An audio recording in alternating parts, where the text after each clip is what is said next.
Welcome to the ultimate tier list for Anime Reborn. If you've been grinding for hours, trying to figure out which units are worth your hard-earned resources and which ones are better left on the bench, then you've come to the right place. Whether you're a newbie just getting started or a seasoned player looking to optimize your roster, we've got you covered. In this video, we're going to break down every unit, from the underperformers that should probably be skipped, all the way to the game-breaking legends that will carry you through the toughest stages. Anime Reborn offers a wide variety of units, each with its own unique abilities and strengths, but not all of them are created equal. Some units shine in certain situations, while others may look good on paper but fall flat when the real action begins. So, buckle up and get ready for a fun, informative, and slightly sarcastic ride as we dive into the world of Anime Reborn and rank every unit from the worst to the absolute best. Grab your popcorn, because this is about to get interesting. If you want more videos like this, don't forget to like the video and subscribe to the channel. Let's kick things off with the C tier, where we find the units that struggle to make an impact. These units are, well, let's just say, they're not the best picks if you want to climb the ranks. They may have their moments early in the game, but when it comes to the more challenging levels, you'll quickly realize why they're here. First, we have Naruto. Now, Naruto isn't terrible, but his ability to increase damage based on how many other Naruto units are in range isn't enough to save him in the long run. While you might think, hey, stacking Naruto sounds great, the reality is, this kind of strategy just doesn't hold up against stronger enemies and more complex challenges. Sure, he's cheap to deploy, but you'll find that your resources might be better spent elsewhere. Moving on, we've got Sakura, and let's just say, Sakura is one of those units that's more of a filler than a fighter. She's cheap to place, which is probably the only reason she even gets a glance from players.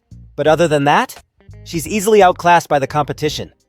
She lacks any real utility or impressive stats, making her pretty forgettable. Finally, Karulin is here. Karulin can target air, which is useful for some of the earlier stages, but let's be real. Once you get to the later maps, Karulin is just not going to cut it. His damage output doesn't keep up, and his other weaknesses start to show. He's one of those units that might help you through a few story stages, but once you unlock stronger options, he's gonna get benched fast. Now we move up to B tier, where things start to look a little better. These units aren't bad by any means, but they're not exactly breaking any records either. They're good for the mid-game, but fall short when compared to the heavy hitters in the higher tiers. First up, Nuzako.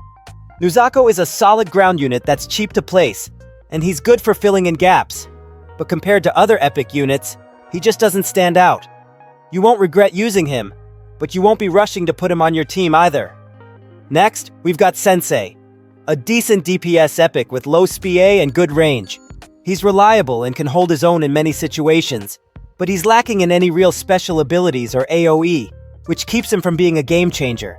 If you're looking for a unit with a bit more flash, Sensei might leave you wanting more. Then we have Boulder Lee.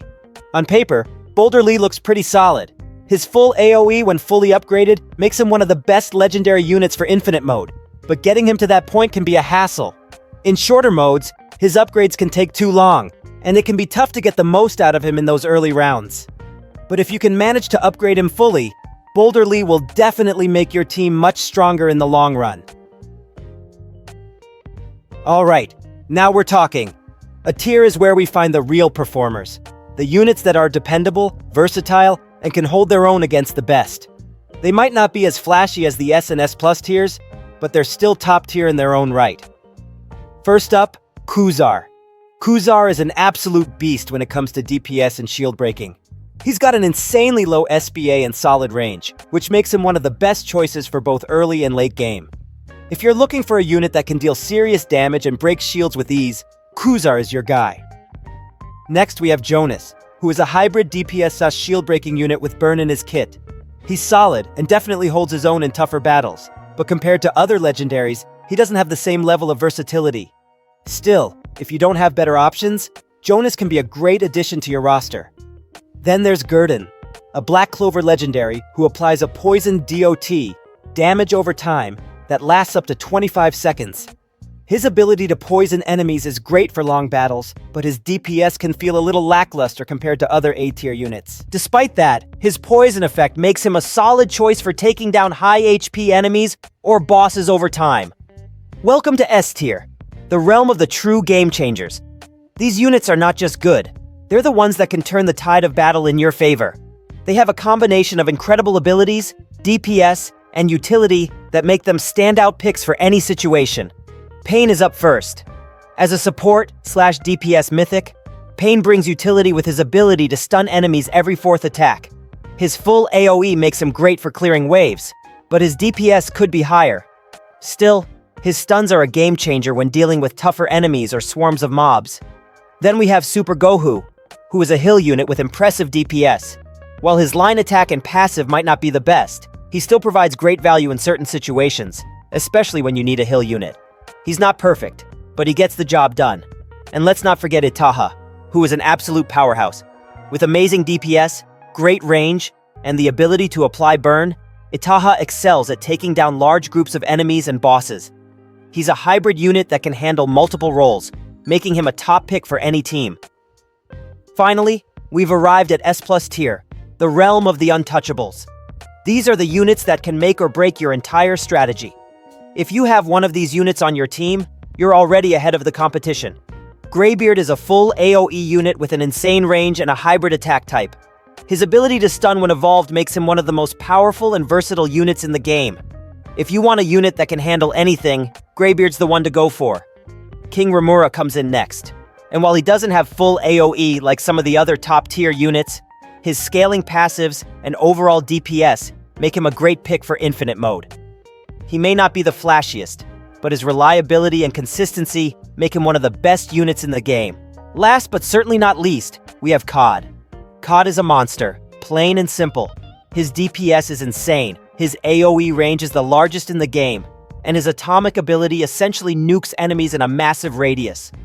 If you've got COD, you've got the power to conquer anything that comes your way. And that's a wrap on our Anime Reborn tier list.